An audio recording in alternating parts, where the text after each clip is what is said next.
Business barometer statistic और market data का उपयोग करके प्रॉफिटेबल इन्वेस्टमेंट स्ट्रेटेजी बनाई। लेखक रॉजर डब्ल्यू बेब्सन, अनुवादक यश माकड़, हिंदी audiobook.com द्वारा साल 2024 में प्रकाशित। अध्याय 5, 1860 से अब तक की घटनाएं और परिस्थितियां। 1860 से लेकर हर साल का अलग अलग विश्लेषण। साल 1860। हालात बहुत खराब थे। नवंबर में लिंकन चुने गए और उसके तुरंत बाद दक्षिणी राज्यों ने अलग होने का ऐलान कर दिया। इससे आर्थिक संकट पैदा हो गया और देश के इतिहास में पहली बार क्लियरिंग हाउस सर्टिफिकेट जारी किए गए। उस साल 3676 कंपनियां दिवालिया हुई। कच्चे लोहे का उत्पादन 8,21,223 टन था और उसकी औसत कीमत $22.70 प्रति टन थी।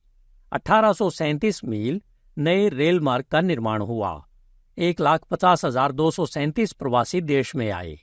क्लियरिंग $7.23 अरब से ज्यादा हुई, जबकि निर्यात और आयात मिलकर $687 मिलियन से ज्यादा हुए।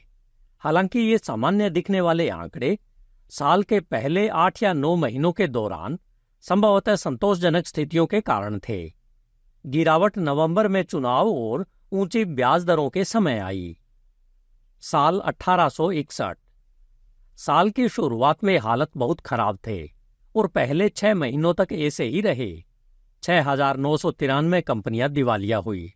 कच्चे लोहे का उत्पादन घटकर 6,53,164 टन हो गया और कीमत घटकर $20.26 प्रति टन हो गई। सिर्फ 660 मील नई सड़क का निर्माण हुआ और 90,000 से भी कम अप्रवासी देश में आए। क्लियरिंग घटकर $6 अरब से भी कम हो गई और विदेशी व्यापार लगभग $50 करोड़ तक गिर गया। लेकिन लोगों ने जल्द ही हिम्मत जुटाई और साल के आखिरी हिस्से में हालात बेहतर होने लगे। मार्च में मोरिल टैरिफ कानून पारित किया गया, जिसने व्यापारिक और विनिर्माण व्यवसाय को एक खास बढ़ावा दिया और साल के अंत तक आसान मुद्रा दरों के साथ सुधार की अवधि अच्छी तरह से चल रही थी। साल 1862। इस साल दिवालिया होने वाली कंपनियों की संख्या घटकर 1652 हो गई। कच्चे लोहे का उत्पादन 7 लाख टन से ज्यादा हो गया और कीमत लगभग $24 प्रति टन हो गई। 834 मील नए रेल मार्ग का निर्माण हुआ और अप्रवासन व्यावहारिक रूप से पिछले वर्ष के समान ही था। क्लियरिंग बढ़कर $6.87 अरब से ज्यादा हो गई, लेकिन विदेशी व्यापार की मात्रा घटकर लगभग $38 करोड़ हो गई। इस प्रकार यह दिखाते हुए कि सुधार की अवधि ने ताकत हासिल कर ली थी। साल 1863। दिवालिया होने वाली कंपनियों की संख्या घटकर 495 हो गई और लोहे का उत्पादन बढ़कर 8,46,000 टन हो गया। साथ ही कीमत में $35 प्रति टन से अधिक की वृद्धि हुई। 1,050 मील अतिरिक्त रेल मार्ग का निर्माण हुआ। अप्रवासन बढ़कर 1,74,000 से अधिक हो गया और क्लियरिंग बढ़कर लगभग $15 अरब हो गई। इसके अलावा विदेशी व्यापार बढ़कर $44.7 करोड़ से अधिक हो गया।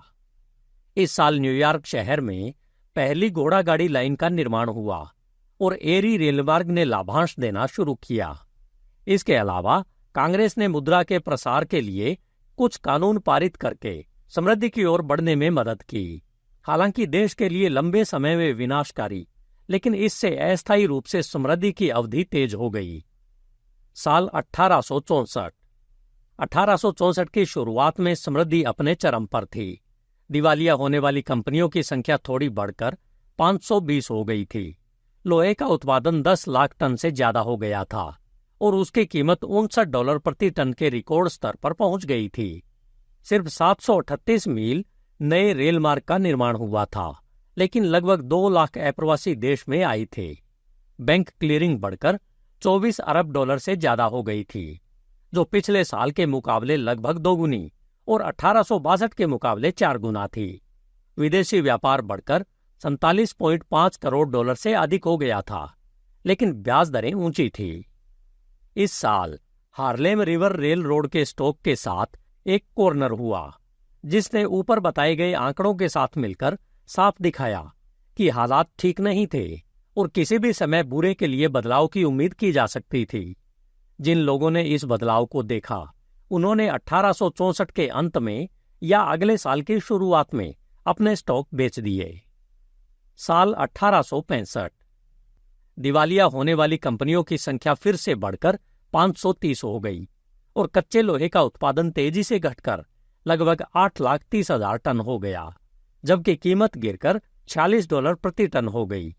1177 मील नए रेलमार्ग का निर्माण हुआ और 2,47,000 से अधिक अप्रवासी आए। बैंक क्लियरिंग में बहुत कम वृद्धि हुई, जो केवल $26 अरब थी, और विदेशी व्यापार गिरकर लगभग $40 करोड़ हो गया। ब्याज दरें अभी भी ऊंची थी। अगर ली ने आत्मसमर्पण नहीं किया होता तो ये आंकड़े और भी असंतोषजनक होते, लेकिन युद्ध समाप्त होने की वजह से लोगों में इतनी खुशी हुई कि कई अन्य बुराइयों का असर कम हो गया। हालांकि लिंकन की हत्या ने फिर से मामलों को बिगाड़ दिया और पिछले 2 वर्षों की असंतोषजनक स्थितियों के कारण साल की शुरुआत में $158 की औसत उच्च कीमत पर बिकने वाले स्टॉक साल के अंत से पहले $125 के औसत तक गिर गए। साल 1866। स्टॉक में ये गिरावट 1866 में भी जारी रही, जब औसत गिरकर $99 हो गया।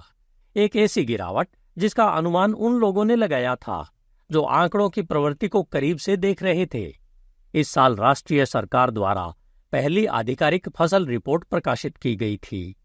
इस साल उत्पादित मक्का और गेहूं की मात्रा 1 अरब बुशेल से अधिक थी। दिवालिया होने वाली कंपनियों की संख्या में 300% की वृद्धि हुई और उनकी संख्या 1500 से अधिक हो गई, जिससे पता चलता है कि पिछले साल शुरू हुई गिरावट की गंभीर अवधि अच्छी तरह से विकसित हो गई थी। वास्तव में इसे आमतौर पर एक स्पष्ट मंदी और निराशा का वर्ष माना जाता था। दिवालिया होने की बहुत बड़ी संख्या के बावजूद लोहे का उत्पादन बढ़कर 12 लाख टन से अधिक हो गया और बिक्री मूल्य औसतन $46 प्रति टन था। 1716 मील नए रेलमार्ग का निर्माण किया गया। क्लियरिंग में मामूली वृद्धि हुई जो $28 अरब से अधिक थी। विदेशी व्यापार बढ़कर $78 करोड़ से अधिक हो गया। इस प्रकार यह दिखाते हुए कि अंतर्निहित स्थितियों में सुधार शुरू हो गया था, भले ही सतही स्थितियों और स्टॉक मार्केट में कोई सुधार नहीं दिखाई दिया। युद्ध समाप्त होने के बाद बैंकिंग की स्थिति अधिक स्थिर हो गई और पैसा आसान हो गया। साल 1867। हालांकि इस साल दोनों मुख्य फसलें थोड़ी कम हुई, घटकर 98 करोड़ बुशेल हो गई और दिवालिया होने वाली कंपनियों की संख्या बढ़कर 2780 हो गई। फिर भी लोहे के उत्पादन में थोड़ी वृद्धि हुई।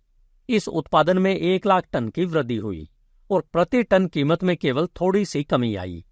इसके अलावा 2249 मील नए रेलमार्ग का निर्माण हुआ और बैंक क्लियरिंग अपनी जगह पर बनी रही, जबकि विदेशी व्यापार का मूल्य थोड़ा कम हुआ। स्टॉक अभी भी बहुत कम थे, औसत 98 था, जबकि 2 साल पहले हाई पॉइंट 158 से अधिक था। सतही हालात अभी भी बहुत खराब थे, फिर भी यह साफ देखा जा सकता था कि वे तेजी से सामान्य हो रहे थे और स्टॉक में बढ़ोतरी होने वाली थी, खासकर जब ब्याज दरें कम हो गई थी। साल 1868। अगले साल उम्मीद के मुताबिक बढ़त हुई, जब औसत कीमत 1867 में 98 से घटकर 1868 में 147 हो गई। मक्का और गेहूं की फसल 1.13 अरब बुशेल से ज्यादा थी। व्यापार में शामिल कंपनियों की संख्या की तुलना में दिवालिया होने वालों की संख्या 1.33% से बढ़कर 0.94% हो गई। लोहे का उत्पादन बढ़कर 14 लाख टन से ज्यादा हो गया। 2979 मील रेलमार्ग का निर्माण हुआ। बैंक क्लियरिंग में फिर से कोई गिरावट नहीं दिखी, बल्कि वो अपनी जगह पर बनी रही और विदेशी व्यापार में मामूली कमी आई। हालांकि स्टॉक की कीमतों में बढ़ोतरी कुछ हद तक बनावटी थी, क्योंकि यह ड्यूल और फिस्क द्वारा प्रतिनिधित्व एरी रेल रोड और कमोडोर वेंडरबिल्ट द्वारा प्रतिनिधित्व न्यूयॉर्क सेंट्रल के बीच महान प्रतियोगिता का वर्ष था। इसमें एरी ने एक परिवर्तनीय बॉन्ड जारी करके और फिर तुरंत बॉन्ड को नकदी में बदलकर जीत हासिल की। इस और अन्य दुर्भाग्यपूर्ण घटनाओं के कारण देखने वालों ने स्पष्ट रूप से देखा कि हालांकि व्यापार में सुधार हो रहा था, स्टॉक मार्केट में अंतर्निहित स्थितियां असंतोषजनक थी। यानी बड़ी बढ़ोतरी पूरी तरह से बेहतर अंतर्निहित स्थितियों पर आधारित नहीं थी। इसके अलावा पैसे की स्थिति भी वास्तव में संतोषजनक नहीं थी। साल 1869। स्थिति का यह विश्लेषण निश्चित रूप से सही था। यह 1869 के इतिहास से साबित हुआ, क्योंकि इस साल प्रसिद्ध ब्लैक फ्राइडे की मंदी देखी गई, जब गोल्ड का एक्सचेंज बंद हो गया और स्टॉक एक्सचेंज की कई बड़ी कंपनियां विफल हो गई। यह उन घटनाओं में से एक है जहां विशेष घटनाओं ने स्थितियों की सामान्य प्रवृत्ति को उलट दिया। अगर कुछ स्पेकुलेटर्स के दुर्भाग्यपूर्ण कामों के कारण नहीं होता, तो जो समृद्धि की अवधि अभी शुरू हुई थी, उसकी अवधि बहुत लंबी होती। 1869 की फसलें किसी भी पिछले वर्ष की तुलना में अधिक थी। दिवालिया होने वालों की संख्या घटकर 0.79% हो गई। लोहे का उत्पादन बढ़कर 17 लाख टन हो गया, जिसकी कीमत $40 प्रति टन से अधिक थी। 4615 मील से अधिक नए रेल मार्ग का निर्माण किया गया और 3.5 लाख से अधिक अप्रवासी देश में आए। बैंक क्लियरिंग में अभूतपूर्व वृद्धि हुई, जो $37 अरब से अधिक हो गई, और विदेशी व्यापार $70 करोड़ से अधिक हो गया। हालांकि जैसा कि 1864 में हार्लेम कॉर्नर के साथ हुआ था, इस साल के ब्लैक फ्राइडे की मंदी ने एक ऐसा घाव पैदा कर दिया जो ठीक नहीं हो सका। इसलिए भले ही व्यापार बढ़ता रहा और सतही स्थितियां अधिक अनुकूल दिखाई दी, अंतर्निहित स्थितियां हर दिन अधिक से अधिक असंतोषजनक होती गई और ब्याज दरें ऊंची बनी रही। प्रमुख बैंकर और व्यापारी जो इन अंतर्निहित स्थितियों का अध्ययन कर रहे थे और वास्तविक और सामान्य आंकड़ों के बीच संबंध देख रहे थे, उन्होंने अपनी सिक्योरिटीज बेच दी और अपना माल कम कर दिया। साल 1870। अगर 1870 में अच्छी फसलें नहीं होती, जो पिछले किसी भी साल से कहीं अधिक थी, तो व्यापार की स्थिति में और तेजी से गिरावट आती। लेकिन जैसा कि हुआ, दिवालिया होने वालों की संख्या बढ़कर 0.83% हो गई। लोहे का उत्पादन घटकर 15.65 लाख टन रह गया और कीमत गिरकर $33.23 प्रति टन हो गई, जो 8 साल में सबसे कम थी। हालांकि 6078 मील नए रेल मार्ग का निर्माण हुआ, अप्रवासी बड़ी संख्या में आते रहे। कुल संख्या 3,87,000 थी, जबकि विदेशी व्यापार $82.8 करोड़ तक पहुंच गया। दूसरी ओर बैंक क्लियरिंग में काफी गिरावट देखी गई। हालांकि पूरे साल को व्यापारियों ने समृद्ध माना। जो लोग मामलों की सही स्थिति से वाकिफ नहीं थे, उन्होंने अपना माल बढ़ाया और अपने ऋण बढ़ा दिए। चूंकि स्टॉक मार्केट स्थिर था, इसलिए स्थिति से वाकिफ अंदरूनी लोगों को उन कुछ शेयरों को बेचने में कोई परेशानी नहीं हुई जिन्हें उन्होंने पिछले साल नहीं बेचा था। ऐसा इसलिए भी हो सकता है क्योंकि इस साल के दौरान पैसा बहुत आसान था। साल 1871। इस साल फसलें सिर्फ 1.22 अरब बुशेल थी। दिवालिया होने वाली कंपनियों की संख्या 2915 हो गई और लोहे का उत्पादन 17 लाख टन हो गया, जिसकी कीमत $35 प्रति टन थी। 7379 मील नए रेल मार्ग का निर्माण हुआ और विदेशी व्यापार बढ़कर $96.3 करोड़ से ज्यादा हो गया। हालांकि इमिग्रेशन में कमी आई और बैंक क्लियरिंग में बढ़ोतरी सामान्य ही रही। ये भी शिकागो की भीषण आग का साल था, जिसके कारण ब्याज दरें फिर से बढ़ गई। समृद्धि की अवधि अचानक समाप्त हो गई और व्यापार में धीमी लेकिन क्रमिक गिरावट की अवधि शुरू हो गई। साल 1872। इस साल देश में बेहतर फसलें हुई, जो 1.342 अरब बुशेल या लगभग 1870 के बराबर थी। हालांकि दिवालिया होने वालों की संख्या बढ़कर 0.97% हो गई और लोहे के उत्पादन में उछाल आया और ये 25 लाख टन हो गया। साथ ही कीमत में बढ़कर $49 प्रति टन हो गई। लोहे के उत्पादन में यह बड़ी समृद्धि शायद बेसेमर और ओपन हार्थ स्टील बनाने के वाणिज्यिक तरीकों में सुधार के कारण हुई, जिससे सभी ग्रेड के कच्चे लोहे, लेकिन विशेष रूप से निचले ग्रेड की मांग में काफी वृद्धि हुई। निर्माण, जो हमेशा रिपोर्ट किए गए रेलमार्ग के अतिरिक्त मीलों की संख्या से स्पष्ट रूप से इंगित होता है, जो इस वर्ष केवल 5878 था। यह सामान्य से बहुत कम था। हालांकि इमिग्रेशन बढ़कर 4 लाख से अधिक नए आगमन हो गया और बैंक क्लियरिंग बढ़कर 33 अरब डॉलर से अधिक हो गई। विदेशी व्यापार में थोड़ी वृद्धि हुई और ब्याज दरें फिर से अनियमित थी। साल 1873। अगर 11 नवंबर 1872 को बोस्टन में बड़ी आग नहीं लगी होती तो शायद इस साल भी हालात सुधरते। इस आग के कारण ब्याज दरें और बढ़ गई और ये ऊंट की कमर तोड़ने वाला आखिरी तिनका साबित हुई। 1869 में खोले गए प्रशांत रेल मार्ग का स्वामित्व बड़े पैमाने पर न्यू इंग्लैंड में था और स्टेट स्ट्रीट और वॉल स्ट्रीट दोनों के प्रमोटर बीमा कंपनियों से भारी मात्रा में पैसा उधार ले रहे थे। अब बीमा कंपनियों को इन ऋणों को वापस बुलाना पड़ा। इसके अलावा पिछला साल एरी त्रासदी की परिणति था, जब जेम्स फिस्क की गोली मारकर हत्या कर दी गई और एरी स्टॉक को न्यूयॉर्क स्टॉक एक्सचेंज से हटा दिया गया। 1872 में पैसा बहुत ऊंचा था और 1873 की शुरुआत में ही व्यापार जगत के लोगों ने साफ देखा कि मौजूदा हालात में व्यापार जारी रखना असंभव होगा और सफाई जरूरी होगी। नतीजन जब फसल रिपोर्टों ने छोटी फसल की ओर इशारा करना जारी रखा, जो बाद में पिछले वर्ष की तुलना में लगभग 10 करोड़ बुशेल कम निकली, और जब दिवालिया होने की संख्या में स्पष्ट वृद्धि हुई, तो चीजों को अपने स्तर पर आने दिया गया। यानी बड़े बैंकरों और व्यापारियों ने अपना समर्थन वापस ले लिया और व्यापार तुरंत घटने लगा।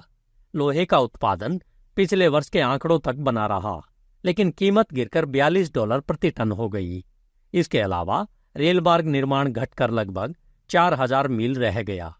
हालांकि इमिग्रेशन, बैंक क्लियरिंग और विदेशी व्यापार के आंकड़े अभी भी स्थिर थे। इस समय की स्थितियों का अध्ययन करना दिलचस्प है, क्योंकि ये गिरावट की प्रगति और संकट के आने के 3 चरणों को स्पष्ट रूप से दिखाती है। पहला, बड़े बैंकर और व्यापारी अपनी सिक्योरिटीज बेचते हैं और अपना माल कम करते हैं, जबकि जनता बहुत आशावादी होती है। दूसरा, कोई विशेष घटना होने के बाद, इस मामले में बोस्टन की आग, जिससे इन बैंकरों और बड़े व्यापारियों को यकीन हो जाता है कि सफाई का समय आ गया है, वे अपना समर्थन वापस ले लेते हैं। हालांकि लोग अभी भी तेजी में है और आम दुकानदार सामान खरीदने के लिए पैसे उधार ले रहा है। और तीसरा आता है खुद मंदी, जिसके कारण 1873 की बड़ी मंदी में जे कुक एंड कंपनी और कई अन्य कंपनियां दिवालिया हो गई। इस मंदी के कारण 18 से 30 सितंबर तक न्यूयॉर्क स्टॉक एक्सचेंज को बंद करना पड़ा। यह तीसरा चरण आम व्यापारी, निर्माता और मजदूर की नजर में गिरावट की शुरुआत है। और वास्तव में जब तक यह तीसरा चरण नहीं आता, तब तक सतही स्थितियों में कोई गिरावट नहीं होती है। हालांकि अंतर्निहित स्थितियां 1 साल या उससे अधिक समय से असंतोषजनक रही है। इस दौरान बैंकर और व्यापारी जो अंतर्निहित स्थितियों का अध्ययन करते हैं, वे मंदी के लिए तैयारी कर रहे थे। साल 1874। ये एक और खराब फसल वाला साल था। लोहे और गेहूं का उत्पादन घटकर 1.158 अरब बुशेल हो गया। दिवालिया होने वालों की संख्या बढ़कर 0.97% हो गई। लोहे का उत्पादन गिर गया और कीमत घटकर $42 से $30 प्रति टन हो गई। रेल मार्ग निर्माण घटकर केवल 2117 मील रह गया। इमिग्रेशन घटकर लगभग 1.5 लाख हो गया और बैंक क्लियरिंग 1873 में $35 अरब से घटकर 1874 में $22 अरब हो गई। साथ ही विदेशी व्यापार में भी कमी आई। इस प्रकार गिरावट की अवधि मंदी में बदल रही थी, जिसे रेल मार्ग द्वारा पारित किए जा रहे ग्रेंजर कानूनों और सामान्य असंतोषजनक धन की स्थिति ने और बढ़ा दिया। साल 1875। यह गेहूं और मक्के की अच्छी फसल का वर्ष था। दोनों मिलकर 1.613 अरब बुशेल से अधिक थे। हालांकि व्यापारिक असफलताओं में भारी वृद्धि हुई, अर्थात 1.21% तक। लोहे का उत्पादन घटकर 20 लाख टन और कीमत $25 प्रति टन हो गई। इसके अलावा केवल 1711 मील रेल मार्ग का निर्माण हुआ, जो 10 वर्षों में सबसे कम संख्या थी, और इमिग्रेशन की संख्या में लगभग 1 लाख की और कमी आई। रेलवे की कमाई में जबरदस्त गिरावट देखी गई और एरी और वाबाश दोनों ने अपने बॉन्ड पर ब्याज चुकाने में चूक की। पैसा ऊंचा बना रहा और विश्वास बहुत हिल गया। दूसरी ओर बैंक क्लियरिंग में मामूली वृद्धि हुई और विदेशी व्यापार में मामूली कमी आई। इस प्रकार यह दर्शाता है कि मंदी की अवधि शुरू हो गई थी। हालांकि व्यापार में मंदी ने मुद्रा बाजार को राहत दी और दरें धीरे धीरे कम हुई। साल 1876 व्यावसायिक असफलताएं बढ़कर व्यवसाय में शामिल कंपनियों के 1.33% हो गई। लोहे का उत्पादन घटकर 18.68 लाख टन और कीमत $22 प्रति टन हो गई। नए मिलों में कुछ वृद्धि हुई, लेकिन इमिग्रेशन में और गिरावट आई और यह 1,69,000 हो गया। बैंक क्लियरिंग लगभग $21 अरब और विदेशी व्यापार $1 अरब हो गया। यह देखा जाएगा कि ये आंकड़े कई वर्षों के लिए सबसे असंतोषजनक बिंदु पर पहुंच गए और एक अध्ययन से पता चलता है कि वे सामान्य से काफी नीचे थे और परिसमापन बहुत गहन था। ट्रंक लाइनों के बीच एक सामान्य दर युद्ध के कारण पैसा आसान हो गया था और स्टॉक बहुत कम थे। वास्तव में पैसिफिक ऑफ मिजोरी को बंद कर दिया गया था और जनता बहुत निराश हो गई थी। स्टॉक से जुड़े सभी लोगों का पैसा डूब गया था। प्रमुख बैंकर और व्यापारी दिवालिया हो गए थे। रेल मार्ग घाटे में यातायात चला रहे थे। मिलें और कारखाने बंद थे और आम व्यवसायी पूरी तरह से निराश था। हालांकि 1860 के बाद से ब्याज दरें किसी भी समय की तुलना में कम थी। इन तथ्यों से पता चलता है कि पेंडुलम दूसरी तरफ बहुत दूर तक झूल गया था, लेकिन यह जानते हुए कि व्यावसायिक स्थितियां पेंडुलम की तरह है, जो दोनों दिशाओं में व्यापक झूलों के बाद गुरुत्वाकर्षण के नियमों के जवाब में एक सामान्य स्थिति फिर से शुरू करने की कोशिश करता है। निवेशक और व्यापारी जो स्थितियों का अध्ययन कर रहे थे और आंकड़ों की तुलना कर रहे थे, उन्होंने स्पष्ट रूप से देखा कि यह स्टॉक खरीदने, आगे के विस्तार की योजना बनाने और बेहतर स्थितियों की अवधि के लिए तैयारी करने का वर्ष था, जो निश्चित रूप से आने वाली थी। वास्तव में जिन स्टॉक को इन निवेशकों ने 1869 में औसतन $160 प्रति शेयर पर बेचा था, उन्हें अब कई लोगों ने औसतन $62 प्रति शेयर पर खरीदा, जबकि अन्य जिन्होंने अगले वर्ष की शुरुआत तक इंतजार किया, उन्होंने औसतन $42 प्रति शेयर की कीमत पर खरीदा। साल 1877 जैसा कि अक्सर होता है, व्यापारी, निर्माता और दुकानदार का काम तब भी खराब रहता है जब असल में हालात सुधरने लगते हैं और स्टॉक मार्केट में बढ़त शुरू हो जाती है। इसलिए भले ही पिछले साल स्थिति का अध्ययन करने वालों ने बेहतरी के लिए बदलाव देखा था, लेकिन इस साल तक व्यापारिक स्थितियों में कोई स्पष्ट बदलाव नहीं था और तब भी यह मामूली था। इस साल अच्छी फसलें हुई, जो 1.7 अरब बुशेल से ज्यादा थी। ऊपर बताए गए कारणों से व्यवसाय में शामिल कंपनियों की संख्या की तुलना में दिवालिया होने वालों की संख्या बढ़कर 1.36% हो गई। लोहे का उत्पादन बढ़कर 20 लाख टन से ज्यादा हो गया। इमिग्रेशन के आंकड़ों में गिरावट जारी रही, लेकिन गिरावट की दर धीरे धीरे कम होती गई। हालांकि बैंक क्लियरिंग में मामूली वृद्धि हुई और ये $23 अरब हो गई। विदेशी व्यापार $1.05 अरब हो गया और ब्याज दरें कम बनी रही। साल की शुरुआत में देश बहुत बड़ी मंदी में था, फिर भी अच्छी फसलों के साथ रेलवे की कमाई और विश्वास में सुधार हुआ। इसके अलावा ब्याज दरें धीरे धीरे कम हुई, जिससे क्रिसमस 1877 उन कई लोगों के लिए धन्यवाद का समय था जो पिछले 5 वर्षों के दौरान बर्बाद होने से बच गए थे। साल 1878 इस साल फसलें और बढ़कर 10 करोड़ बुशेल हो गई। दिवालिया होने वालों की संख्या में भी बढ़ोतरी हुई। इससे पता चलता है कि छोटी कंपनियों पर मंदी का असर अभी खत्म नहीं हुआ था और ये भी कि दिवालिया होने के आंकड़े सबसे आखिर में सुधार दिखाते हैं।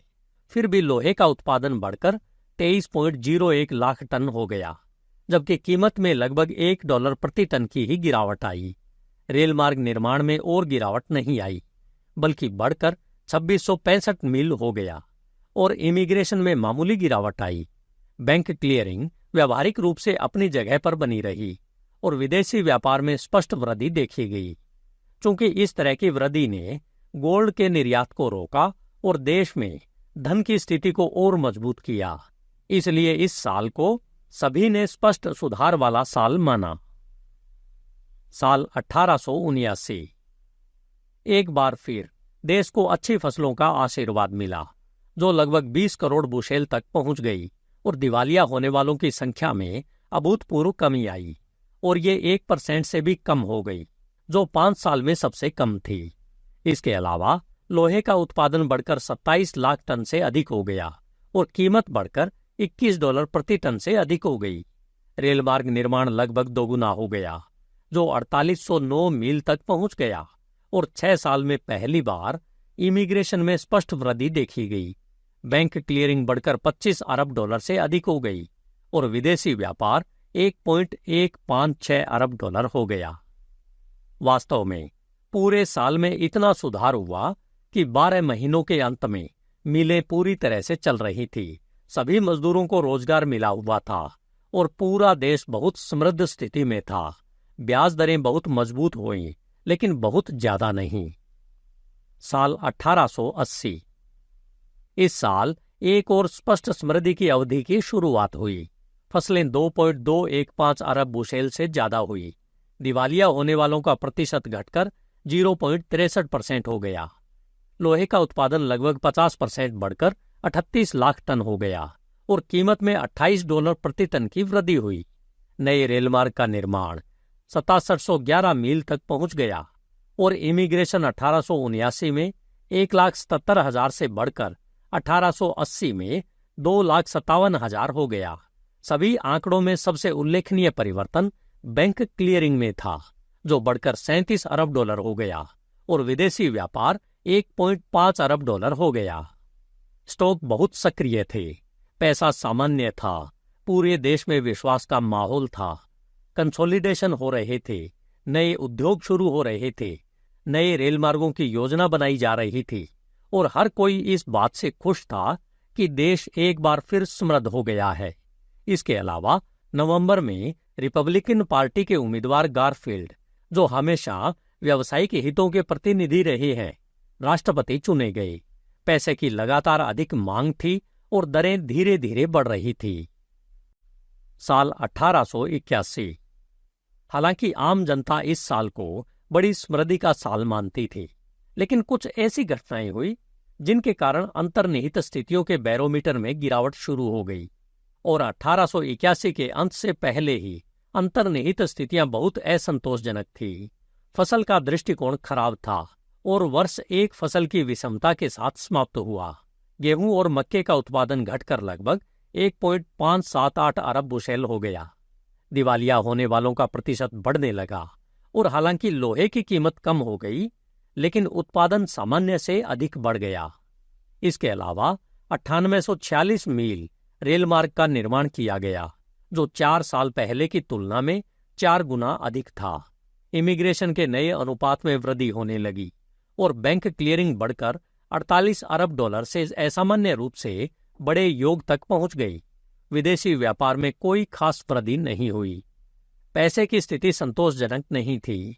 भारी मात्रा में स्टॉक जारी किए जा रहे थे और बड़े स्टॉक लाभांश घोषित किए जा रहे थे।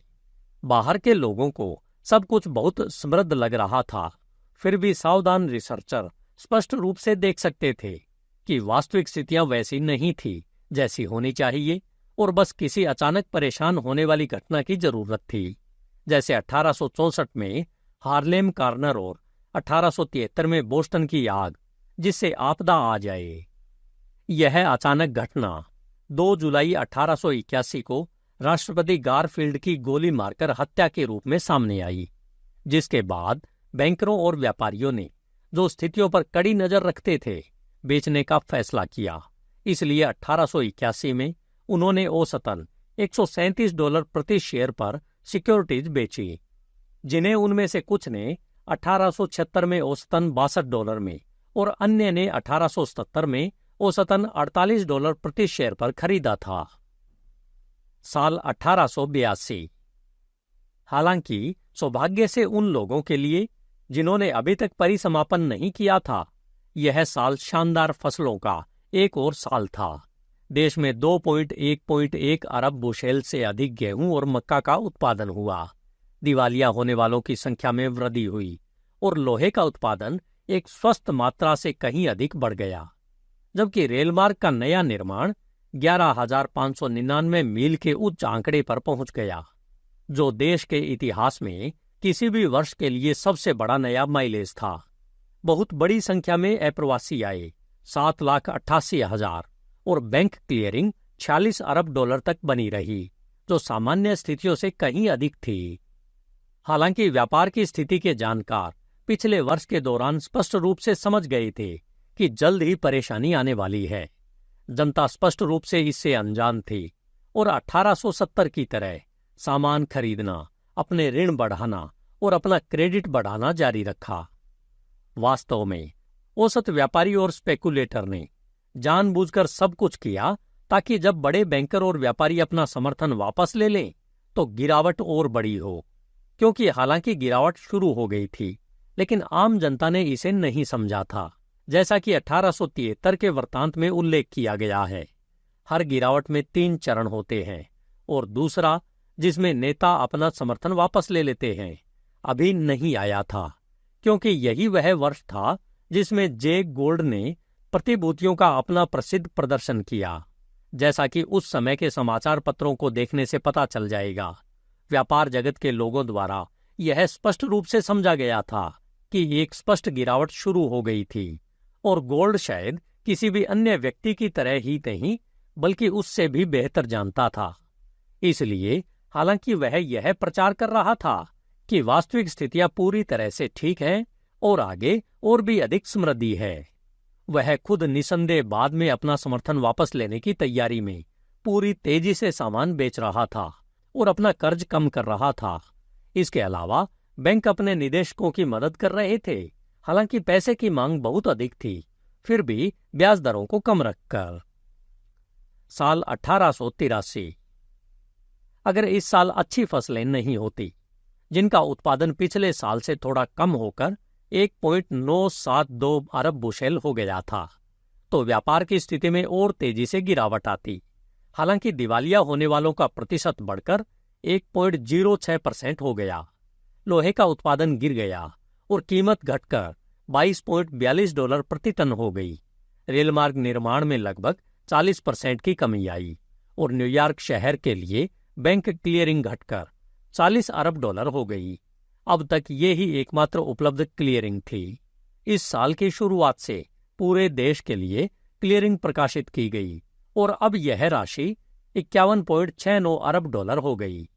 चूंकि यह नया आंकड़ा स्थितियों का पूर्वानुमान लगाने के लिए अधिक मूल्यवान है, इसलिए आगे हम इसी का उल्लेख करेंगे। सौभाग्य से देश के लिए और उन लोगों के लिए जिन्होंने परिसमापन नहीं किया था, विदेशी व्यापार अभी भी मजबूत बना हुआ था। साल के लिए मात्रा $1.5 अरब थी। स्टॉक मार्केट भी उल्लेखनीय रूप से अच्छी तरह से बना रहा। हालांकि ऊंची कीमतें केवल हेर-फेर के माध्यम से और अंदरूनी लोगों को परिसमापन का अवसर देने के लिए बनाए रखी गई थी। दूसरे शब्दों में, हालांकि 1881 में जब स्टॉक $137 के उच्च बिंदु पर पहुंच गए थे, तब से वे लगातार घट रहे थे, लेकिन वे 1882 में $134 और 1883 में $121 के एक और उच्च बिंदु पर पहुंच गए। जो लोग स्थिति से पूरी तरह वाकिफ थे, वे जानते थे कि इन कीमतों को सिर्फ अंदरूनी लोगों को परिसमापन करने की अनुमति देने के लिए रखा गया था, और जैसे ही वे परिसमापन कर लेंगे और अपना समर्थन वापस ले लेंगे, गिरावट और भी तेज होगी। इस तरह ब्याज दरों को उनके वास्तविक उच्च स्तर तक पहुंचने नहीं दिया गया। साल 1884। जब 1884 में यह समर्थन वास्तव में वापस ले लिया गया, तो ब्याज दरें तुरंत बढ़ गई और स्टॉक की कीमतें ऐसी असंतोषजनक परिस्थितियों में तुरंत उचित स्तर पर गिर गई, यानी लगभग $80 प्रति शेयर। यह गिरावट 6 मई 1884 को बड़ी वार्ड और ग्रांट विफलता के साथ साथ उसी वर्ष हेनरी विलार्ड और जेम्स आर कीन की विफलता के साथ हुई। अब बैंकरों ने अपनी सिक्योरिटीज बेच दी थी, ऋण तुरंत वापस बुला लिए गए थे, दरें बढ़ा दी गई थी और अन्य लोगों को परिसमापन के लिए हर संभव कोशिश की गई थी। कई रेल मार्गों के लिए रिसीवर नियुक्त किए गए और 1873 के हमारे डिटेल में उल्लेखित तीसरा चरण अब पूरा हो गया था। फसल की स्थिति इन अंदरूनी लोगों के कुछ खिलाफ थी, क्योंकि यह अच्छी फसलों का एक और वर्ष था। मक्का और गेहूं की मात्रा 2.3 अरब बुशेल से अधिक थी, लेकिन असफलताएं फिर से बढ़कर 1.21% हो गई। लोहे का उत्पादन गिरकर लगभग 40 टन हो गया और कीमत $20 प्रति टन से भी कम हो गई। 1882 में 11,000 मील से अधिक की नई माइलेज 1884 में घटकर 4,000 मील से भी कम हो गई। मुद्रा बाजार में तंगी के कारण न केवल निर्माण में यह रुकावट आवश्यक थी, बल्कि यह बड़े बैंकरों द्वारा अपना समर्थन वापस लेने के लिए इस्तेमाल किए जाने वाले साधनों में से एक था। इमिग्रेशन में बड़ी कमी आई और क्लियरिंग घटकर 44.16 अरब डॉलर हो गई। साथ ही विदेशी व्यापार में लगभग 15 करोड़ डॉलर की गिरावट आई। अगर इस साल के दौरान अच्छी फसल की रिपोर्ट नहीं होती तो शायद स्टॉक में और भी गिरावट आती, लेकिन परिस्थितियों में वे केवल औसतन $80 तक ही गिरे। वास्तव में ग्रोवर क्लीवलैंड के चुनाव से बाजार में बहुत ज्यादा गिरावट नहीं आई और कई बैंकरों और निवेशकों ने फैसला किया कि यह फिर से खरीदने का समय है, क्योंकि वे औसतन $80 प्रति शेयर पर वह प्राप्त कर सकते थे जो उन्होंने 1881 में औसतन $137 में बेचा था। हालांकि जैसा कि हुआ, अगला वर्ष अभी भी मंदी का वर्ष था और उन्होंने 1884 में खरीदारी नहीं की। उनके पास अगले वर्ष 1885 के दौरान इन शेयरों को $90 के नीचे प्राप्त करने का अवसर भी था। साल 1885 ये साल पूरी तरह मंदी का था, जिसमें सस्ते पैसे और सामान्य गतिविधियां देखी गई। फसलें काफी अच्छी थी। गेहूं और मक्के की मात्रा 2.293 अरब बुशेल थी। दिवालिया होने वालों का प्रतिशत 1.16% था और लगभग 40 लाख टन लोहा ही उत्पादित हुआ, जिसकी कीमत $17.99 प्रति टन थी। इस साल सिर्फ 3131 मील नए रेल मार्ग का निर्माण हुआ और इमिग्रेशन 4 लाख लोगों से भी कम था। कुल बैंक क्लियरिंग लगभग 47.43 अरब डॉलर और विदेशी व्यापार 1.32 अरब डॉलर था। इमिग्रेशन और बैंक क्लियरिंग दोनों में भारी गिरावट आई और ये नए रेलमार्ग निर्माण के आंकड़ों के साथ मिलकर इस साल के दौरान व्यापार की स्थिति को स्पष्ट रूप से दिखाते हैं। इसके अलावा बेहतर परिस्थितियों की कोई संभावना नहीं थी, सिवाय इसके कि परिसमापन पूरी तरह से हो चुका था। इस किताब में पहले से बताए गए 10 स्टॉक जो 1884 में औसतन $80 में बिके थे, इस साल 1885 के दौरान एक समय $83 के औसत पर बिके। इसलिए पिछले उदाहरणों की तरह पहली बढ़त के बाद कीमतों में एक और गिरावट आई, जिससे पता चलता है कि निवेशकों के पास प्रतिभूतियां खरीदने के लिए लगभग 1 साल का समय होता है। हालांकि खरीदारी सतही स्थितियों में सुधार होने से पहले ही की जानी चाहिए, लेकिन उन्हें पहली गिरावट के समय खरीदने की जरूरत नहीं है और कोई बड़ी जल्दबाजी करने की भी जरूरत नहीं होती है। साल 1886 इस साल फसलों में थोड़ी गिरावट देखी गई, लेकिन यह छोटी फसलों की तुलना में कम रकबे के कारण अधिक था। दिवालिया होने वालों का प्रतिशत घटकर 1.01% हो गया और लोहे का उत्पादन बढ़कर 56.83 लाख टन हो गया। साथ ही कीमत में $18.71 की वृद्धि हुई। इमिग्रेशन में और गिरावट आई और यह 3,34,000 हो गया, लेकिन नए रेलमार्ग का निर्माण 8128 मील तक पहुंच गया और क्लियरिंग बढ़कर $49.24 अरब डॉलर हो गई, जबकि व्यापार की मात्रा व्यवहारिक रूप से अपनी जगह पर बनी रही। इन आंकड़ों से पता चलता है कि सुधार की अवधि शुरू हो गई थी और हालांकि कई छोटे व्यापारी अभी भी मंदी के प्रभावों को महसूस करना शुरू ही कर रहे थे, लेकिन वास्तविक स्थितियां स्पष्ट रूप से सामान्य से अधिक थी और पेंडुलम दूसरी तरफ बहुत दूर तक झूल रहा था। इसे देखते हुए स्टॉक में तेजी आने लगी और विस्तार और बड़े उपक्रमों की योजनाओं पर फिर से चर्चा होने लगी। इसके अलावा टैरिफ में कमी के लिए कांग्रेस में पेश किए गए विभिन्न बिलों की हार ने निर्माताओं, थोक विक्रेताओं और बैंकरों के बीच विश्वास में एक विशेष वृद्धि की। ब्याज दरें भी सामान्य बनी रही, जिससे नए उद्यमों को काफी प्रोत्साहन मिला। साल 1887 हालांकि इस वर्ष की कुछ फसलें पिछले वर्षों की तुलना में थोड़ी कम थी, लेकिन अन्य कारक स्पष्ट रूप से अनुकूल थे और वर्ष के शुरुआती भाग में स्टॉक मार्केट में एक बड़ी बढ़त हुई। राष्ट्रपति चुनाव से पहले के वर्ष के लिए यह बढ़त बहुत अधिक थी। हालांकि जैसा कि ऊपर बताया गया है, अंतर्निहित स्थितियों में तेजी से सुधार हुआ। दिवालिया होने वालों की संख्या घटकर 0.90% हो गई। लोहे का उत्पादन बढ़कर 64 लाख टन से अधिक हो गया और कीमत $20 प्रति टन से अधिक हो गई। निर्मित रेल मार्गों की मीलों की संख्या बढ़कर 12,983 मील हो गई। इमिग्रेशन में लगभग 1.5 लाख की वृद्धि देखी गई, जो कई वर्षों में सबसे बड़ी थी। क्लियरिंग में फिर से वृद्धि हुई और कुल मिलाकर यह लगभग 51.09 अरब डॉलर हो गई और विदेशी व्यापार बढ़कर 1.4 अरब डॉलर से अधिक हो गया। चूंकि पिछले 2 वर्ष सुधार के वर्ष थे, इसलिए इस वर्ष ने समृद्धि के वर्ष की शुरुआत की, जिसके दौरान अगर अगले वर्ष राष्ट्रपति चुनाव नहीं होता तो निसंदेह स्टॉक मार्केट की कीमतों में काफी वृद्धि हुई होती। यह विशेष रूप से सच है क्योंकि पूरे वर्ष ब्याज दरें काफी कम रही। इस तथ्य के कारण कि राष्ट्रपति चुनाव के साथ आमतौर पर व्यापार में कमी आती है, जैसा कि बैंक क्लियरिंग आदि के कम आंकड़ों से पता चलता है। स्टॉक मार्केट के ऑपरेटरों का मानना था कि चुनाव से पहले एक स्पष्ट गिरावट होनी ही चाहिए। नतीजन वे कुछ महीनों के लिए मंदी की ओर मुड़ गए। इस कदम का नतीजा यह हुआ कि अगर किसी ने 1887 की शुरुआत में बेचा होता तो वह 1888 में उन्हीं प्रतिभूतियों को लगभग 25 अंक कम पर फिर से खरीद सकता था।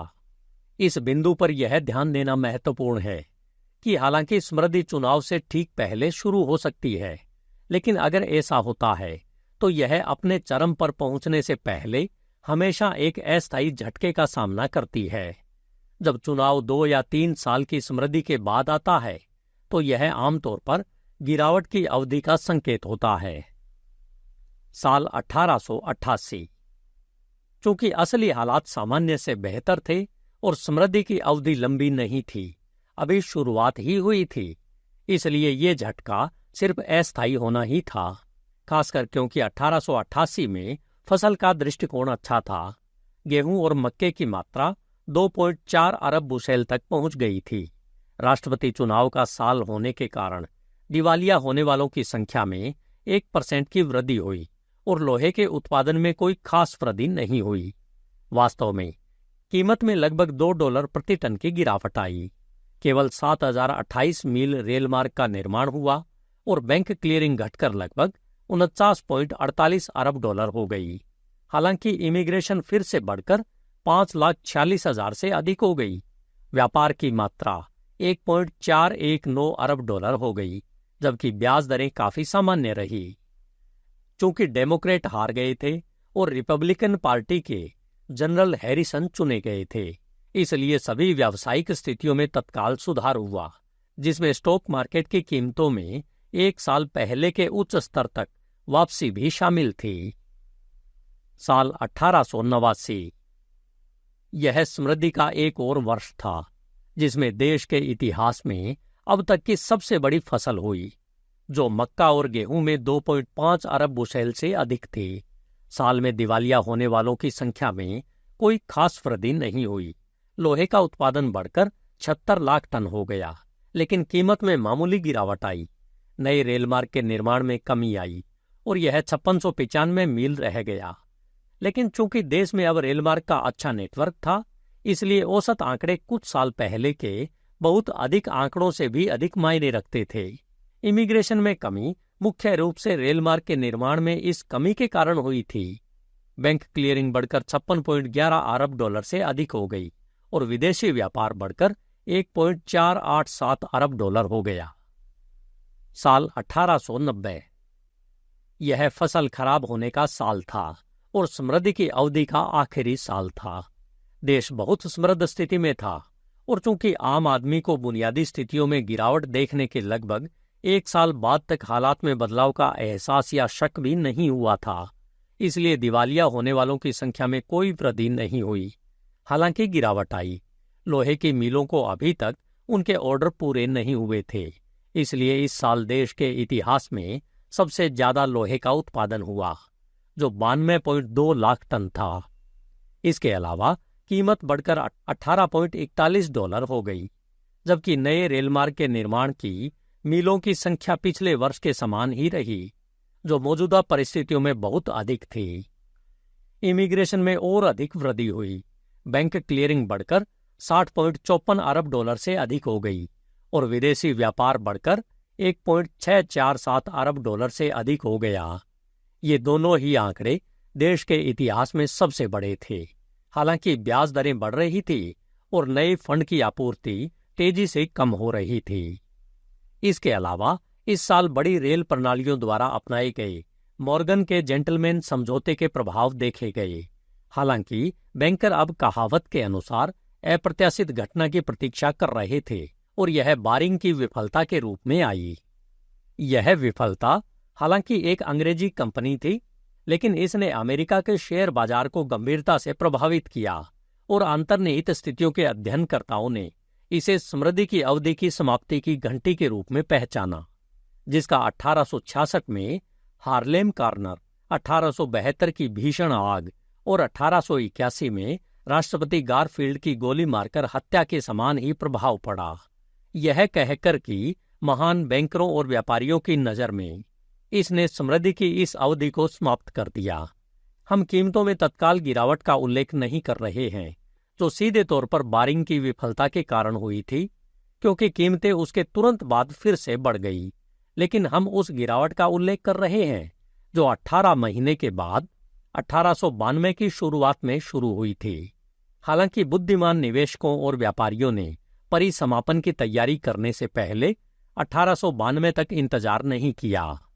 वास्तव में कई लोगों ने बारिंग की विफलता से पहले ही परिसमापन कर लिया था, जब स्टॉक की औसत कीमत $140 से अधिक थी, यह जानते हुए कि इस साल की शुरुआत में जैसी अत्यधिक समृद्ध स्थितियां थी वे संभवतः नहीं टिक सकती। साल 1891। हालांकि 1890 के पतझड़ में पास हुए मैककिनले टैरिफ ने अस्थायी रूप से तनाव को कम किया, फिर भी पैसे की स्थिति बहुत असंतोषजनक थी। हालांकि वास्तविक स्थितियों से परिचित बैंकर और व्यापारी पूरी तेजी से अपना सामान बेच रहे थे, लेकिन औसत निर्माता और दुकानदार को स्थितियों में किसी भी बदलाव का जरा भी अंदाजा नहीं था। यह विशेष रूप से सच था क्योंकि इस साल 1890 में फसलें भरपूर थी, जो 2.67 अरब बुशेल से अधिक थी, जो उस समय तक देश के इतिहास में सबसे बड़ी फसलें थी, और 1896 में थोड़ा सा छोड़कर 1902 तक, यानी 10 साल की अवधि तक फिर से पार नहीं की गई। इन अच्छी फसलों के कारण अखबार विशेष रूप से तेजी में थे, और चूंकि दिवालिया होने वालों की संख्या में कोई खास वृद्धि नहीं हुई थी और लोहे के उत्पादन और नए रेलमार्ग निर्माण के मीलों की संख्या में भी मौजूदा कमी आई थी, इसलिए यह समग्र रूप से देश के लिए एक समृद्ध वर्ष था। इमिग्रेशन में फिर से 1,10,000 लोगों की वृद्धि हुई और विदेशी व्यापार $1.79 अरब हो गया। हालांकि बैंक क्लियरिंग में थोड़ी गिरावट आई। इन कारकों ने बैंकरों और व्यापारियों को ब्याज दरों को और आगे बढ़ाने से रोकने और अपने सिक्योरिटीज और माल को बेचने के लिए बाजार को मजबूत करने में सक्षम बनाया। नतीजन, हालांकि वास्तविक स्थितियां सामान्य से बहुत दूर थी और पेंडुलम खतरनाक पक्ष की ओर बहुत आगे तक झूल गया था, फिर भी जैसा कि उस वर्ष की पत्रिकाओं और दैनिक समाचार पत्रों से देखा जा सकता है, लोगों ने 1891 को एक बहुत ही संतोषजनक वर्ष माना और उन्हें लगा कि समृद्धि आने वाले कई वर्षों तक जारी रहने वाली है। साल 1892। 1892 की शुरुआत के साथ सिंडिकेट और स्टॉक ऑपरेटर, जिन्होंने अभी तक परिसमापन नहीं किया था, उन्होंने बाजार को ऊपर उठाने का एक बड़ा और अंतिम प्रयास किया और सफल भी हुए। उन्होंने 1890 में परिसमापन नहीं किया था, जब हमारे 10 शेयरों का औसत $141 था, या पिछले वर्ष में जब वे उसी कीमत पर बेच रहे थे। उन्होंने अब पहली निजी फसल रिटर्न प्राप्त होने पर बेच दिया, जैसा कि ऐसे लोगों द्वारा जल्दी पता लगा लिया गया था। यह खराब फसलों का वर्ष था। गेहूं और मक्के की कुल उपज घटकर लगभग 2.14 अरब बुशेल हो गई। हालांकि दिवालिया होने वालों की संख्या में अभी भी 0.88% का बहुत कम प्रतिशत दिखा और कच्चे लोहे का उत्पादन फिर से बढ़कर 91.57 लाख टन हो गया। दूसरी ओर कीमत घटकर $15.75 प्रति टन हो गई। नए रेल मार्ग निर्माण ने 4584 मील पर अपनी स्थिति बनाए रखी। इमिग्रेशन फिर से बढ़कर 6,23,000 हो गया। बैंक क्लियरिंग बढ़कर $61.91 अरब से अधिक हो गई और व्यापार की मात्रा $1.85 अरब से अधिक हो गई। इन अधिक संतोषजनक आंकड़ों को प्रेस द्वारा छापा और व्यापक रूप से वितरित किया गया, जो एक स्पष्ट प्रदर्शन था कि समृद्धि की अवधि निश्चित रूप से कई वर्षों तक जारी रहने वाली है। हालांकि समृद्धि पहले ही बहुत लंबे समय तक चल चुकी थी।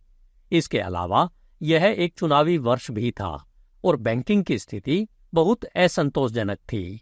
हालांकि ब्याज दरों को अस्थायी रूप से कम किया गया था, इसलिए स्थिति के जानकारों ने स्पष्ट रूप से देखा कि गिरावट की अवधि अच्छी तरह से चल रही थी। हालांकि औसत निवेशक और व्यवसायी को अगले वर्ष तक इसका एहसास नहीं हुआ।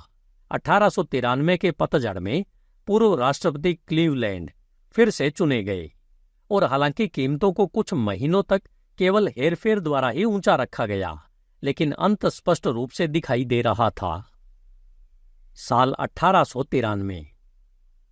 यह भावना 1893 की शुरुआत में स्पष्ट रूप से स्पष्ट हो गई जब फसल रिपोर्ट प्रकाशित होने लगी, और वे बहुत निराशाजनक नहीं थी क्योंकि गेहूं और मक्के की अंतिम कुल फसल केवल लगभग 2 अरब बुशेल थी। दिवालिया होने वालों की संख्या में तेजी से 1.28% की वृद्धि हुई और कच्चे लोहे का उत्पादन लगभग 20 लाख टन गिर गया और कीमत में $1 प्रति टन से अधिक की कमी आई। केवल 2789 मील रेल मार्ग का निर्माण हुआ और इमिग्रेशन घटकर 5,02,000 हो गया। बैंक क्लियरिंग घटकर $53.14 अरब और विदेशी व्यापार घटकर $1.714 अरब हो गया।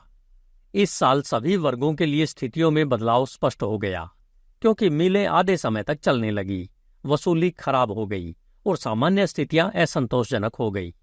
वास्तव में सभी प्रकार का समर्थन वापस ले लिया गया था। हर वस्तु, जिसमें पैसा भी शामिल था, को अपने स्तर पर आने दिया गया था और हर व्यापारी को अपना सर्वोत्तम ध्यान रखने के लिए छोड़ दिया गया था।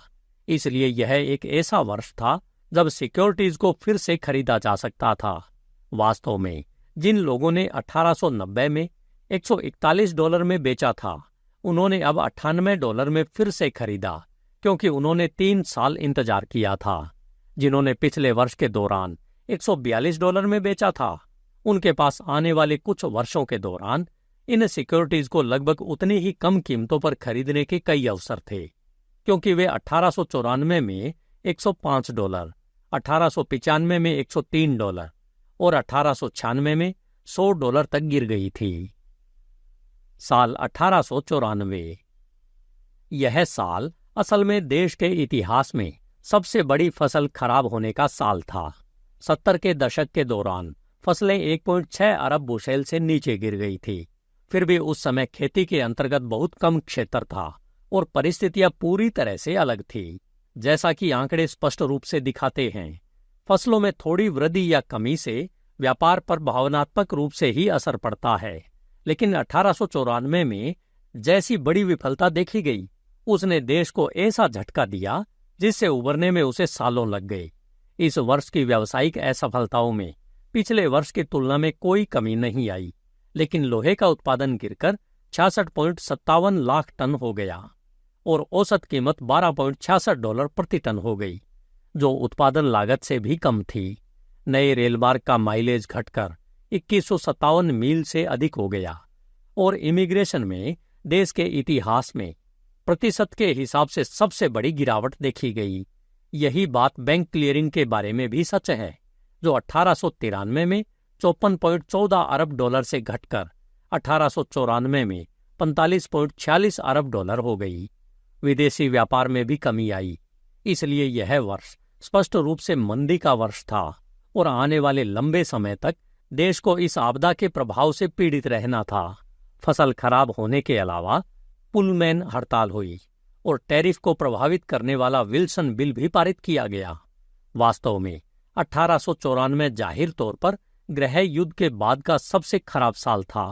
फिर भी बैंकिंग स्थिति में काफी सुधार हुआ और ब्याज दरों में फिर से गिरावट आई। साल 1895। यह साल बहुत निराशाजनक था।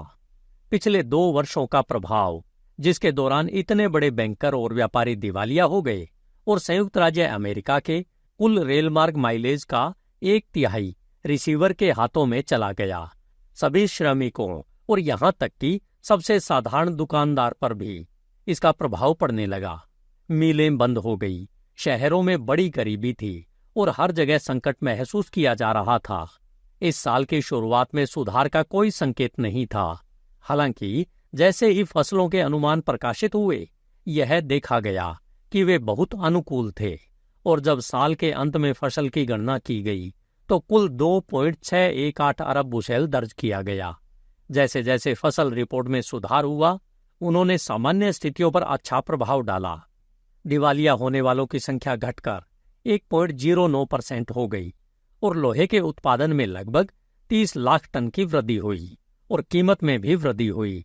हालांकि नया रेलमार्ग माइलेज घटकर 1938 मील रह गया। इमिग्रेशन घटकर 2,80,000 व्यक्ति रह गया, जबकि विदेशी व्यापार में भी गिरावट आई। हालांकि बैंक क्लियरिंग में वृद्धि देखी गई। अगर फाइनेंस की बहुत प्रतिकूल परिस्थितियों और गोल्ड के बड़े निर्यात के कारण नहीं होता, तो निसंदेह स्थितियों में बेहतरी की ओर रुख आ जाता। हालांकि राष्ट्रपति क्लीवलैंड ने गोल्ड स्टैंडर्ड और यूएसए के क्रेडिट को बनाए रखने के लिए अपनी शक्ति के भीतर सब कुछ किया, लेकिन विशेष रूप से उनके प्रसिद्ध वेनेजुएला संदेश के बाद निकासी बहुत अधिक थी। हमारे सबसे बड़े विदेशी लेनदार यानी इंग्लैंड के साथ युद्ध की संभावना ने वास्तविक रूप से बहुत उत्साह पैदा किया और किसी भी सुधार को रोक दिया जो अन्यथा इस समय होना चाहिए था। साल 1896। पिछले वर्ष गोल्ड के दुर्भाग्यपूर्ण निर्यात और वेनेजुएला संदेश के बावजूद, जिसके कारण अस्थायी रूप से 1896 में उच्च ब्याज दरें हुई, प्रोविडेंस देश के लिए दयालु था और उसने प्रचुर मात्रा में फसलें दी, जो पिछले वर्ष की तुलना में अधिक थी। दिवालिया होने वालों की संख्या में वृद्धि हुई और लोहे के उत्पादन में कमी आई। फिर भी नए रेलमार्ग निर्माण के मीलों की संख्या में मामूली वृद्धि हुई और इमिग्रेशन में स्पष्ट वृद्धि हुई। न्यूयॉर्क बैंक क्लियरिंग और विदेशी व्यापार में भी वृद्धि हुई। इसलिए हालांकि सतही परिस्थितियों में बेहतर समय के लिए कोई संकेत नहीं थे, अंतर्निहित परिस्थितियां बहुत अधिक मजबूत हो गई। अगर जून में ब्रायन के डेमोक्रेट नामांकन पर महसूस होने वाले अलार्म के कारण नहीं होता, तो यह शुरू से ही स्पष्ट सुधार का वर्ष होता। जब 1896 के पतन में मैकिन्ले के चुनाव ने अविश्वास के इस कारण को दूर कर दिया, तो स्थिति का अध्ययन करने वाले बैंकर और व्यवसायी आश्वस्त हो गए कि बेहतरी के लिए बदलाव होने वाला है। साल 1897। हालांकि इस साल की फसलें पिछले 2 सालों की भारी फसलों के बराबर नहीं थी, लेकिन वे 2.43 अरब बुशेल से ज्यादा थी, जो बहुत संतोषजनक था। इसके अलावा दिवालिया होने वालों की संख्या घटकर 1.26% हो गई और लोहे का उत्पादन बढ़कर 96.5 लाख टन से अधिक हो गया। नए रेलमार्ग का माइलेज फिर से बढ़कर 2188 मील हो गया। बैंक क्लियरिंग बढ़कर 57.22 अरब डॉलर से अधिक हो गई और विदेशी व्यापार 1.8 अरब डॉलर से अधिक हो गया। इस साल इमिग्रेशन में और गिरावट आई, लेकिन अन्य बिंदु अनुकूल थे और अंतर्निहित स्थितियां हर महीने अधिक से अधिक संतोषजनक होती जा रही थी। हालांकि जैसा कि हमने पहले ही सुझाव दिया है, 1894 में बड़ी फसल खराब होने से शुरू होकर 1896 के ब्रायन के डर तक इतने सारे झटकों का देश पर प्रभाव इतना गंभीर था कि तेजी से सुधार नहीं हो सका। तदनुसार इस साल भी जो स्टॉक 1890 या 1892 में लगभग $140 में बेचे गए थे, उन्हें अभी भी औसत $103 में खरीदा जा सकता था। हालांकि 1897 में ब्याज दरें फिर से बहुत कम थी, जिसने नए उद्यमियों को फिर से गति दी। साल 1898। हालांकि इस वर्ष के साथ सुधार की अवधि अच्छी तरह से चल रही थी और इसे एक और अच्छे फसल वाले वर्ष से मदद मिली, कुल मिलाकर लगभग 2.6 अरब बुशेल।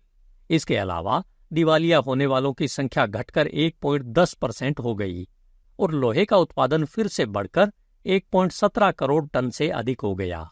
हालांकि औसत कीमत $11.66 थी, जो सबसे कम ज्ञात थी। 3199 मील से अधिक नए रेल मार्ग का निर्माण किया गया और इमिग्रेशन अपनी जगह पर बना रहा।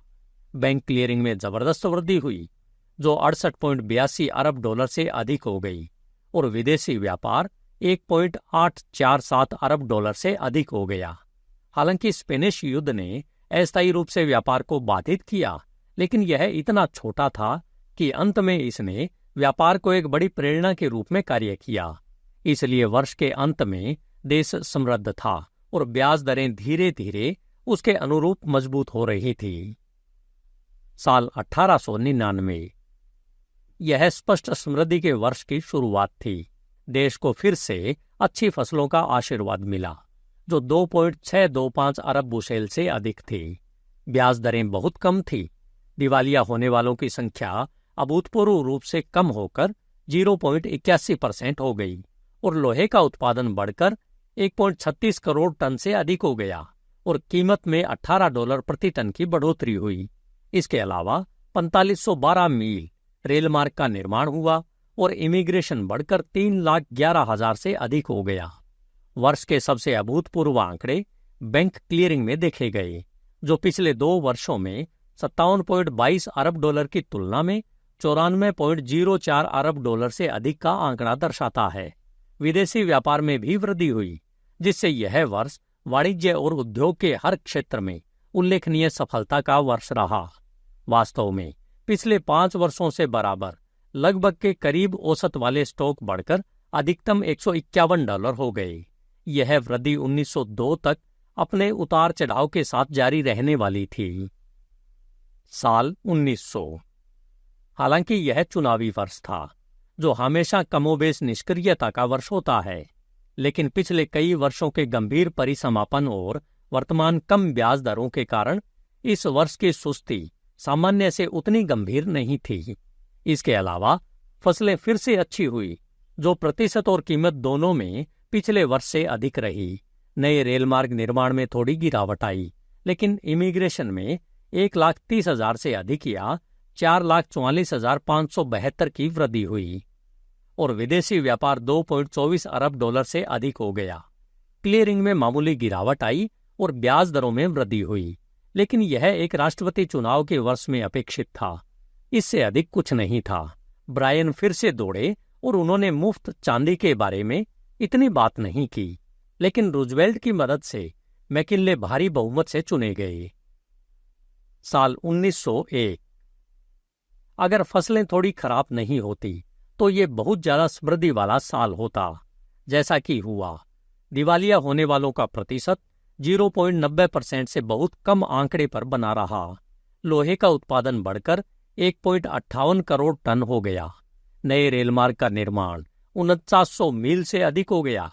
इमिग्रेशन बढ़कर 4,87,000 से अधिक हो गया और बैंक क्लियरिंग 109.26 अरब के अभूतपूर्व उच्च आंकड़े पर पहुंच गई।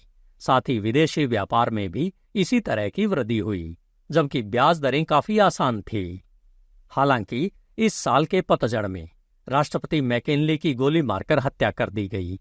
इसके परिणाम स्वरूप कई बैंकरों और व्यापारियों में काफी निराशा हुई, लेकिन हालांकि उनकी मृत्यु के समय स्टॉक मार्केट अस्थायी रूप से नीचे चला गया, लेकिन इसने जल्दी ही प्रतिक्रिया व्यक्त की। हालांकि चूंकि कई वर्षों से उल्लेखनीय समृद्धि थी, इसलिए स्थिति के जानकारों ने इस घटना में बदली हुई परिस्थितियों के संकेत को पहचान लिया। नॉर्दर्न पैसिफिक कॉर्नर, जो साल के शुरू में हुआ था, अपने आप में एक प्रतिकूल संकेत था और इन दोनों घटनाओं ने मिलकर सबसे सतर्क निवेशकों को अपनी स्थिति को बाजार के तेजी से मंदी की ओर बदलने के लिए प्रेरित किया। साल 1902। अगर यह खराब फसलों का वर्ष भी होता तो शायद एक बहुत ही गंभीर मंदी तुरंत शुरू हो जाती। लेकिन इस साल हमें फिर से रिकॉर्ड पर अब तक की सबसे अच्छी फसलें मिली, जो 3.193 अरब बुशेल से अधिक थी। इसके अलावा दिवालिया होने वालों का प्रतिशत 0.92% पर बहुत कम बना रहा। लोहे का उत्पादन बढ़कर 1.78 करोड़ टन हो गया और कीमत में $22 प्रति टन से अधिक की वृद्धि हुई। 5,000 मील से अधिक नए रेल मार्ग का निर्माण किया गया और बैंक क्लियरिंग बढ़कर 118.02 अरब डॉलर हो गई। विदेशी व्यापार पिछले वर्ष के उच्च आंकड़ों के लगभग बराबर बना रहा। यह एक ऐसा साल था जब आम व्यापारी और निर्माता बहुत आशावादी थे, जब अखबार और भी ऊंची कीमतों और भी ज्यादा गतिविधि की भविष्यवाणी कर रहे थे और जब ऊपरी तौर पर हालात पहले से कहीं ज्यादा अच्छे लग रहे थे। हालांकि असल में हालात हर दिन बिगड़ रहे थे, क्योंकि पैसा महंगा होता जा रहा था और भारी मात्रा में सिक्योरिटीज बहुत तेजी से जारी की जा रही थी। इस बात पर ध्यान देना जरूरी है, क्योंकि उस समय स्टैटिस्टिक के तहत अध्ययन किए गए बहुत सारे विषयों के आंकड़ों ने मंदी के आने का कोई संकेत नहीं दिखाया था। असल में यह एक ऐसा साल था जब सांख्यिकीयविदों के बीच इस बात पर काफी चर्चा हुई थी कि क्या एकत्र किए गए आंकड़े गिरावट का संकेत देते हैं या नहीं। हालांकि जो लोग जारी की गई नई प्रतिभूतियों में जबरदस्त वृद्धि के अर्थ को समझते थे, वे जानते थे कि हिसाब का दिन जल्द ही आने वाला है और इसलिए बिकवाली का संकेत दिया गया। 10 शेयरों का औसत, जिन्हें 1897 में 103 पर खरीदा जा सकता था, 201 के अधिकतम स्तर पर पहुंच गया और जिन्होंने बेचा उन्हें शानदार लाभ मिला। हालांकि ऐसे कई लोग थे जो यह नहीं मानते थे कि मंदी की अवधि आने वाली है और इसलिए उन्होंने बेचा नहीं, बल्कि अगले वर्ष की मंदी के दौरान अपने शेयर अपने पास रखे। साल 1903। इस साल फसलों में गिरावट आई। मक्का और गेहूं का कुल उत्पादन सिर्फ 2.8 अरब बुशेल रहा। दिवालिया होने वालों का प्रतिशत बढ़कर 1.12% हो गया और लोहे के उत्पादन में थोड़ी बढ़ोतरी हुई, लेकिन कीमत में गिरावट आई। इसके अलावा रेलमार्ग निर्माण घटकर 4675 मील रह गया और बैंक क्लियरिंग घटकर 109.20 अरब डॉलर हो गई। इमिग्रेशन और विदेशी व्यापार में बढ़ोतरी हुई और ब्याज दरें फिर से ऊंची रही।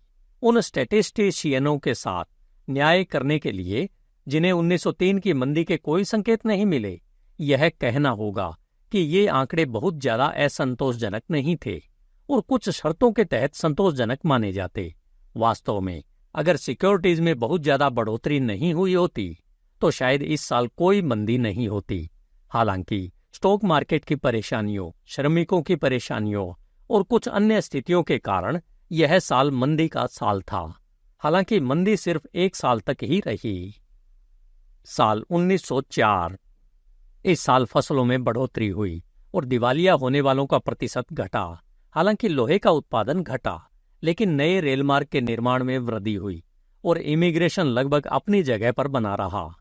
बैंक क्लियरिंग भी बढ़कर 112.62 अरब डॉलर हो गई और विदेशी व्यापार में थोड़ी वृद्धि हुई। ब्याज दरें फिर से कम हो गई और बैंकिंग स्थिति और मजबूत हो गई। इसके अलावा इस साल अंतर्निहित स्थितियों के बारे में सांख्यिकीविदों के बीच असहमति दूर हो गई और सभी ने यह मान लिया कि पिछले 2 वर्षों के दौरान अंतर्निहित स्थितियों के आंकड़ों ने जो कुछ भी दिखाया था, अब एक स्पष्ट सुधार हुआ है और जिन्होंने 1902 में 200 अरब डॉलर से अधिक की औसत कीमत पर स्टॉक बेचे थे, उन्होंने अब 152 डॉलर के औसत पर फिर से खरीद लिया। साल 1905। इस साल फिर से जबरदस्त फसलें हुई और दिवालिया होने वालों का प्रतिशत घटकर 0.85% हो गया।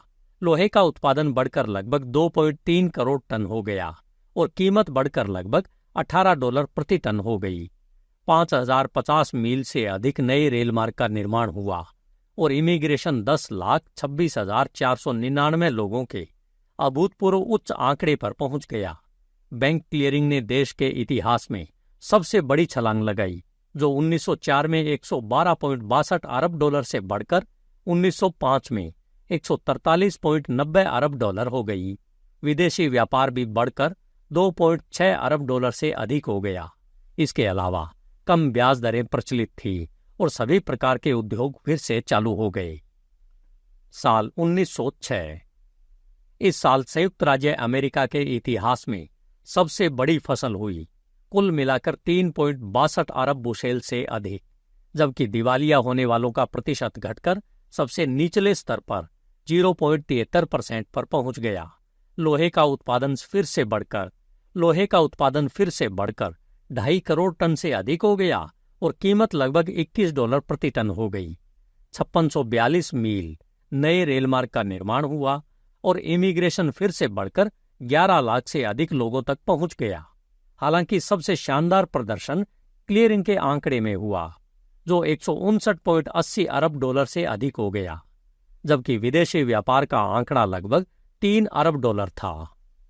यह और पिछला वर्ष इतने उल्लेखनीय समृद्धि के थे और स्टॉक की कीमतें इतनी अधिक थी कि कई बड़े हितधारकों ने अपना सामान बेचना शुरू कर दिया और जो स्टॉक 1897 में लगभग बराबर पर खरीदे थे, वे 1902 में 200 से अधिक पर बिके और 1904 में लगभग 150 में फिर से खरीदे गए। 1905-06 में 210 से 220 तक की कीमतों पर फिर से बेचे गए। 1906 में न केवल समृद्धि सामान्य से बहुत अधिक थी, बल्कि ब्याज दरें बढ़ रही थी और राजनीतिक हालात कुछ असंतोषजनक हो गए थे और राष्ट्रपति रूजवेल्ट के विभिन्न संदेश और मुक्त में अप्रत्याशित घटनाएं थी, जिनके कारण परिस्थितियों में बदलाव आया। स्थिति में कुछ अध्ययनकर्ताओं ने परिस्थितियों में बदलाव के लिए राष्ट्रपति रूजवेल्ट को दोषी ठहराया, लेकिन अगर उन्होंने रोक नहीं लगाई होती तो बाद में देश पर बहुत बड़ी आपदा आ जाती।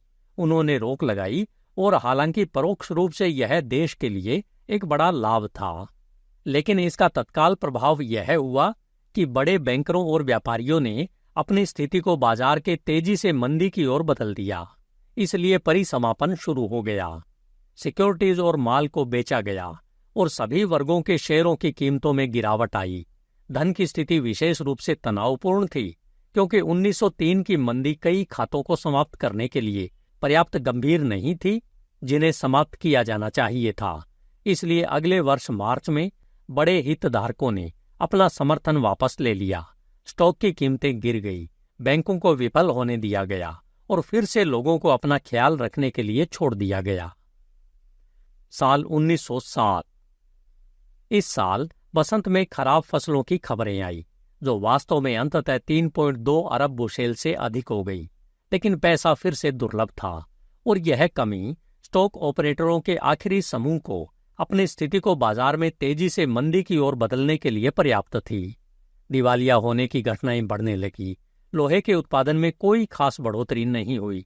नए रेलमार्ग के निर्माण में कमी आई और ये 5499 मील रह गया और बैंक क्लियरिंग घटकर 145.17 अरब डॉलर हो गई। इमिग्रेशन और व्यापार संतुलन में बढ़ोतरी हुई। स्थिति का अध्ययन करने वालों ने अपना मन बना लिया था कि एक बदलाव आ रहा है और इसे कोई नहीं रोक सकता।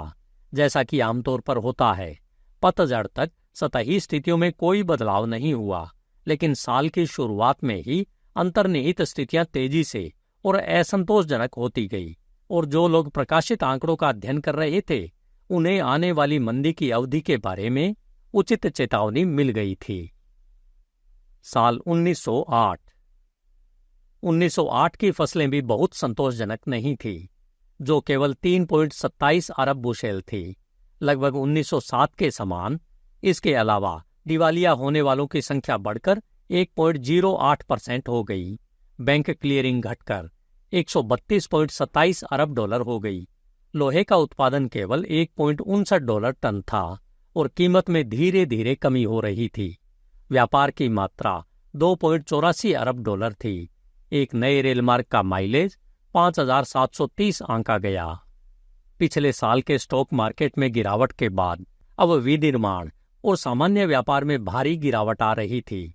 जैसा कि अतीत में हमेशा सच रहा है, ऊंची ब्याज दरों के बाद स्टॉक मार्केट में गिरावट आई, जिसके एक साल बाद कम ब्याज दरों के साथ व्यापार में मंदी आई। ये दरें लगभग एक और साल तक कम रही, जब स्टॉक की कीमतें बढ़ने लगी और वस्तुओं की कीमतें गिरने लगी।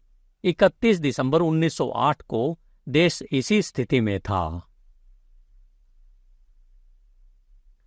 वीडियो को लाइक, शेयर और चैनल को सब्सक्राइब करना न भूलें।